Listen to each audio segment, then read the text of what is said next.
hari inkuru abantu bavuga bucece nk'abatinya ko n'igitagangurirwa cyabumva. Inkuru zivuga uko abarozi bo mu muryango bashobora kuvutsa uruhinja igeno ryarwo mu masaha ya mbere yo guhumeka. Bavuga ko icyo gihe umwana batarashobora gutaka ububabare bwe cyangwa gusaba uburinzi bwe, bityo akaba umuryango woroheje w'amayobera ushobora gusatirwa n'ikirura cy'umwijima. Bivuga ko ngo amasaha yo hagati ya saa sita z'ijoro na saa 9 ubwo umwuka w'inzu uba ubikiriye abayiryamyemo, ngo abarozi bahuza amagambo y'amayobera, amajwi acishije bugufi asa n'ava ku kindi kiremwa kitagaragara. Icyo gihe igicucu cyabo gisatira igicucu cy'uruhinja, abana urumuri rwabo rukagenda rucishijemo icyasha cy'ikirere cyiruye nko gusinzira cyane.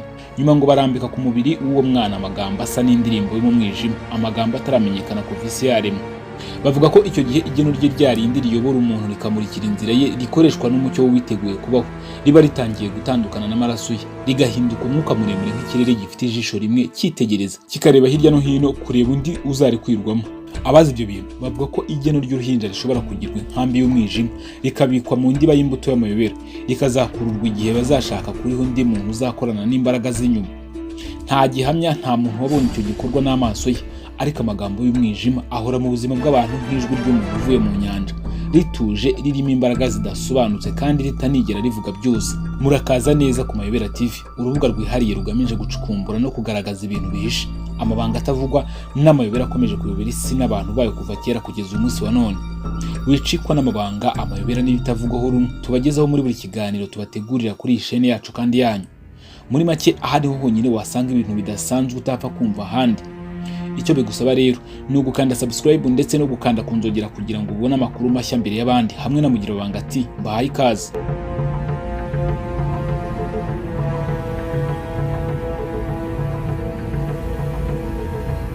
Mu mizi y'ingo zimwe na zimwe habarizwamo ibihuha byuzuye umwijima. Inkuru zivuga ko hari amatsinda y'abarozi bashobora kurasa ku rugingo rw'uruhinja ntibagire icyo basiga uretse umwuka utagaragara w'ubwiru.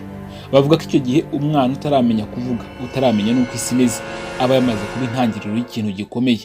Ayo magambo avuga ko mu masaha ya mbere y'ubuzima bw'umwana hari abavuga ko abarozi bashobora guhagarika umucyo w'igeno rye, bakarifunga mu masanduku y'amayobera atagaragarira amaso ya buri wese. Bivugwa ko ibyo bikorerwa mu bitagaragara, hagati y'imitongero ifatwa nk'amasengesho y'umwijima, amagambo y'ubwiru atavugwa n'umuntu usanzwe, n'umwuka w'ubushyuhe uburira abatuye urugo ko hari ikintu kitari igisanzwe kirimo kubaba iruhande.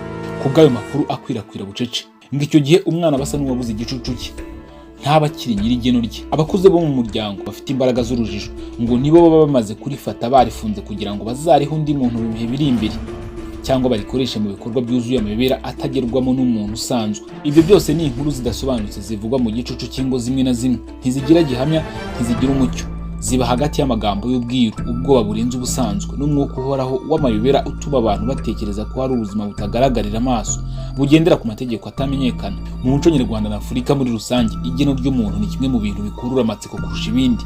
Abantu benshi bemera ko umuntu avukana umugisha n'inzira azanyuramo mu buzima bwose, ariko hakaba n'abavuga ko uwo mugisha ushobora kwibwa n'abarozi cyangwa abanzi, bityo ugasanga umuntu arwana no kugera ku byiza byagombaga kuba ibye.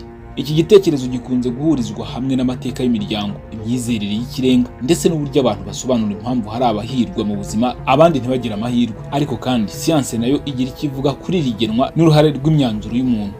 Mu muco wa kera n'ubu w'Abanyarwanda n'abandi bantu bo muri Afurika, umwana w'uruhinja afatwa nk'umuntu ukiri mu rugendo hagati y'isi n'undi mwanya w'umwuka w'imbaraga zidasanzwe. Umwana avuka ataruzura neza mu mubiri no mu bwenge, ariko afatwa nk'uri hafi cyane y'imbaraga z'ikirenga, Imana, abazimu n'abakurambere. Umwuka we w'umwimerere ufatwa nk'utarandura, ufite isuku, kandi ari urubuga rucyuzuye umugisha w'Imana n'uw'abakurambere. Ababyeyi n'imiryango usanga bamurinda cyane, kuko hamwe byizerwa ko ari igihe gito cyane umuntu ashobora kwibwa cyangwa guhindurirwa igeno rye. Umwana w'uruhinja aba afite ubusugi bw'umwuka, nta cyaha, nta mugambi mubi aba yari yakora, bityo umwuka we ufatwa nk'ufite imbaraga zidafitwe n'undi muntu uwo ari we wese. Umugisha we uba ukiri mushya.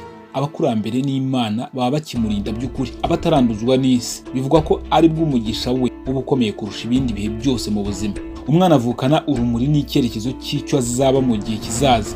Niyo mpamvu umugisha we uba ushobora gufatwa nk'urufunguzo rw'ejo hazaza. Mu myizerere ya gakondo hari ibintu bitatu bituma abantu bemera ko abarozi bashobora kwiba igeno ry'uruhinja. Icya mbere ni kubera ko umwana atarinzwe bihagije. Umwana w'uruhinja ntiyifitiye imbaraga zo kwirwanaho mu mwuka cyangwa mu mubiri, akeneye kurindwa n'ababyeyi n'imiryango. Ibyo byafatwaga nk'icyuho abarozi bashoboraga gukoresha ngo babone aho binjirira. Ku mwanya wa kabiri, umugisha we uba utarashimikira cyangwa se utarashikama hamwe. Umugisha w'umwana uba uri nk'igitangaza gishya, uratwikiriye ariko nturafata imizi mu buzima bwe bw'iteka. Ibyo byatumaga bavuga ko ushobora kwamburwa cyangwa kwimurirwa ku wundi muntu ubizi. Icya gatatu, umwana ni urufunguzo rw'umuryango. Umuryango wabonaga umwana nk'umurage wawo, ugomba kuramira izina n'icyubahiro cyawo. Bityo iyo umwana yaburaga umugisha, byafatwaga nk'uko umuryango wose uhombye. Abarozi bahitagamo uruhinja kuko kumwiba byagiraga ingaruka ku muryango mugari, si ku mwana wenyine gusa. Mu myizerere ya gakondo, kugira ngo igeno ry'uruhinja ritibwa, mu bice bitandukanye hakoreshwaga inzira zinyuranye, harimo imihango y'ubwirinzi, guterekera ku nkomoko cyangwa ku mizimu y'abakurambere kugira ngo barinde umwana wabo. Umwana yashyirwaga imiti ku mubiri cyangwa akambara ibikoresho bidasanzwe ngo bimurinde. Ikindi, abakuru bamuvugiragaho amagambo amurindira icyerekezo cy'ubuzima bwe. Mu Rwanda rwo hambere, iyo hagaragaraga ibibazo bitunguranye mu muryango, abantu bahitaga babihuza n'umugisha wibwe cyangwa igeno ryahinduwe n'abagome cyangwa abarozi. Imigani myinshi yabaga igamije gukangurira abantu kwirinda ko bashidikanyaho ko ari abarozi. Abo bashidikanyaho ko ari abarozi. Imwe muri iyo migani rero harimo ngo umurozi ntaterera kure. Uyu mugani wafatwaga nk'ubuhamya bw'uko ubugome buturuka hafi. Kenshi mu muryango cyangwa mu baturanyi, abashobora kwiba umugisha wawe ari abo mubana kurusha abahandi kure. Hari kandi undi bavuga ngo inshuti mbi ikurya umugisha utabizi. Uyu mugani ugaragaza ko uburozi cyangwa ishyari ry'inshuti mbi bishobora guhagarika iterambere ryawe mu gihe wowe waba wibwira ko mukundana. Hari n'undi mugani wifashishwaga mu gusobanura ko umugisha w'umuntu ugira ingaruka ku bandi kandi ko kuwubiba ari uguhombya bose. Hari amazina yavugwaga mu Rwanda no mu bindi bihugu bya Afurika agaragaza ko abantu basobanuraga ibijyanye n'uburozi n'igeno, harimo Kibogo cya Gihanga. Mu Rwanda, mu bice bimwe by'amateka y'umuco, byavugwaga ko hari abantu bifashishaga imbaraga zidasanzwe mu kurinda cyangwa mu guhagarika umugisha w'abandi. Uru rwego rw'abapfumu n'abarozi rwari rumenyerewe mu bisekuruza bya kera. Hari kandi Nyangoma. Mu mashuri ya kera y'imyizerere, izina Nyangoma ryifashishwaga nk'irya muntu cyangwa imbaraga zishobora kwinjira mu buzima bw'abandi, rimwe na rimwe zigatuma umugisha ushira. Hari kandi n'uwo bita Okomufu Anokie muri Ghana, yari umupfumu ukomeye mu mateka y'Abashanti, uvugwa ko yashoboraga guhindura amahirwe y'imiryango. Ibi byerekana ko imyizerere yo kwiba cyangwa guha umuntu umugisha yabaga hose muri Afurika. Hari inkuru z'imigani zakundaga kuvugwa mu Rwanda no muri Afurika zigamije kwigisha ko umugisha ushobora kwibwa ariko nanone ugasubizwa. Inkuru y'umwana wibwa izuba rye. Byavugwaga ko hari umwana wavutse afite izuba rimurinda, ariko umurozi araryiba arishyira mu isaho ye. Uwo mwana agenda akura nta mugisha, ibintu bye byose bikaba byari kurangirira mu byago gusa. Ariko nyuma umuvuzi w'umuryango yagiye amufasha, izuba rye riragarurirwa maze ahinduka umuntu uhirwa. Inkuru y'umukobwa wakoze ubukwe. Umukobwa yagiye gushyingirwa, abanzi be bakoresha imihango ngo umugisha w'urugo rwe ubu wabo. Nyuma yo kubura ibyishimo n'amahoro, umuryango we wasanze umupfumu ukomeye, agarura umugisha wabo abinyujije mu mivugo y'imbaraga. Izi nkuru zari uburyo bwo gusobanura impamvu hari ingo zimenyekana nk'izihirwa cyane n'izindi zigira ibibazo by'urusobe. Nubwo abantu benshi muri iki gihe bemera ko siyansi igira uruhare rukomeye mu bisobanuro by'ubuzima, umuco n'imigani ya gakondo biracyakomeza kugira imbaraga. Hari abajya ku bapfumu gushaka ibisubizo by'ibibazo, abandi baracyemera ko umugisha ushobora kuburirwa irengero mu muryango. Kandi hari n'abahuza byose, bakavuga ko umuntu agomba guhuza gakondo, siyansi n'iyobokamana kugira ngo igeno rye rihirwe. Igeno ry'umuntu ni ishyirahamwe ry'ibitekerezo bitandukanye. Mu muco wa kera ryafatwaga nk'ikintu cyakwibwa n'abarozi, rigasubizwa n'imihango n'imbaraga z'umuco. Muri siyansi, igeno rishingiye ku byagaragajwe, amaraso, aho umuntu akuriye, imyanzuro ye n'amahirwe ahura nayo. Ibi byose byerekana ko ubuzima bw'umuntu bwahoranye isura y'amatsiko n'ibanga, kandi ko abantu bahora bagerageza gusobanura impamvu imwe igira amahirwe menshi kurusha indi. Nubwo imyizerere ya gakondo ivuga ibi, siyansi nayo ifite igisobanuro cyayo.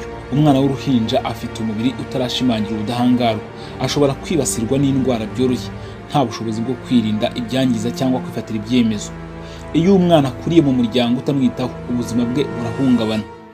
Ibi byose bituma mu ruhande rwa siyansi bavuga ko kwibwa umugisha ari ikigereranyo cy'uko umwana atitaweho cyangwa kurira mu bibazo bikomeye, bigahindura icyerekezo cye cy'ubuzima.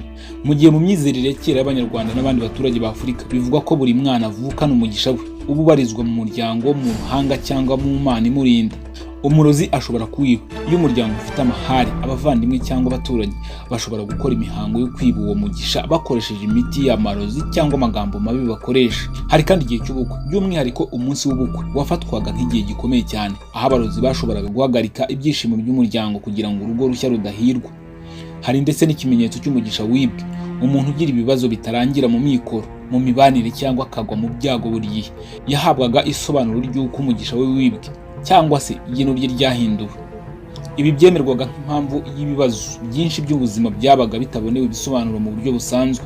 Abarozi n'abapfumu bafatwaga nk'abantu bafite imbaraga zidasanzwe zishobora guhindura icyerekezo cy'umuntu. Hari kandi imihango y'ubwirinzi kugira ngo umugisha w'umwana cyangwa uw'igihe cy'ubukwe utibwa. Hakorwaga imihango y'umuco irimo gusengera ku nkomoko, guterekera no gukoresha imiti y'ubwirinzi. Gukiza umugisha wibwe, iyo byavugwaga ko umugisha wibwe, umuryango wasangaga umurogozi w'umuco, umupfumu, umuvuzi gakondo ngo afashe mu gusubiza uwo mugisha. Ibi byose bigaragaza uburyo umuco wa kera wubakaga inzira yo gusobanura impamvu z'ibibazo abantu bahuraga nabyo. Igena n'ubuzima mu bitekerezo bya siyansi. Siyansi ntabwo yemera ko umuntu ashobora kwibwa umugisha mu buryo bwa gakondo, ariko nayo yemera ko ubuzima bw'umuntu bugengwa n'ibintu bikomeye, harimo genetike, ubuvukire. Umuntu avukana ibintu byamugena, harimo ubwenge, imbaraga z'umubiri n'indwara zimwe ashobora kugira. Hari kandi environment, aho umuntu yakuriye, uko umuryango umurera, amashuri yize, imibanire afite n'abandi, nabyo ngo bishobora kugena igeno rye. Hari kandi decision, imyanzuro bwite, uko umuntu afata ibyemezo bito n'ibikomeye bigira uruhare mu kugena uko ubuzima bwe buzaba. Ndetse hari n'icya kane, chance, amahirwe n'ibyago, ibintu biza bitunguranye nka gahunda z'imirimo, indwara cyangwa impanuka, nabyo ngo bishobora guhindura igeno ry'umuntu. Siyanse rero isobanura igeno ry'umuntu nk'igiteranyo cy'ibi byose, aho nta mbaraga z'uburozi zigaragaramo, ahubwo igashingira ku mpamvu zifatika n'ibigaragarira amaso. Mu muco bizana amatsiko n'igitangaza, kuko byerekana ko ubuzima bw'umuntu bushobora guhindurwa n'imbaraga zidasanzwe zitari zamenyekana. Muri siyanse bituma umuntu yibanda ku guhindura ejo he ahereye ku myanzuro n'ibikorwa bye bwite. Mu mibereho y'iki gihe, abantu benshi bahuza ibi bitekerezo byombi, bakemera ko Imana cyangwa imbaraga z'ikirenga zigena ubuzima, ariko bakumva ko umuntu nawe afite uruhare mu byo ageraho. Igeno ry'umuntu ni kimwe mu bintu bikomeza gutera amatsiko mu mibereho ya muntu. Mu myizerere ya gakondo bishobora kwibwa n'abarozi bikaba intandaro y'ibibazo mu buzima. Mu ruhande rwa siyansi, igeno rishingira ku bintu byagaragajwe n'ubumenyi, ubuvukire, aho umuntu akuriye, imyanzuro ye n'amahirwe ahura nayo. Icy'ingenzi ni uko ibi bitekerezo byombi bitwereka ishusho imwe. Ubuzima bw'umuntu ntibugengwa n'ikintu kimwe gusa, ahubwo ni urugendo ruhuriza hamwe umuco, imyizerere, imbaraga z'ikirenga hamwe n'ibikorwa by'umuntu bwe. Igeno ry'umuntu by'umwihariko iry'uruhinja ni imwe mu ngingo zidasanzwe zigaragaza uko abantu ba kera basobanuraga ubuzima n'imbaraga z'umwuka.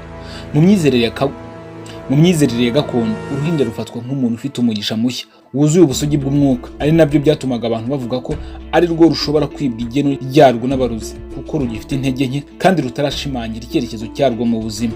Imigani, imihango n'inkuru za gakondo byafatwaga nk'inzira yo gusobanura impamvu hari abahirwa n'abandi batagira amahirwe, ndetse n'uburyo imiryango yagombaga kwitwararika kurinda abana babo.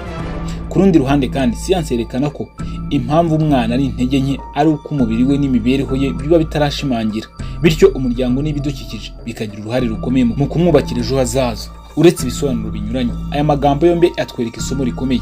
Igeno ry'umuntu ni urugendo rufatanya umwuka, umuco, imibereho n'imyanzuro y'abantu. Kwita ku ruhinja, kururinda no kurwubakiraho umugisha bifatwa nk'urufunguzo rwo kubaka ejo hazaza h'umuryango n'ah'igihugu. Ese nyuma yo kumva iki kiganiro, mwe ibi bintu bijyanye n'igeno ry'umuntu mubifata gute cyangwa se mubyumva gute? Ndabashimiye, mukomeze mugire ibihe byiza aho muri hose mu bice bitandukanye by'isi. Nk'ibisanzwe mwari kumwe na Mugirabanga ati, aha ni ku Mayobera TV.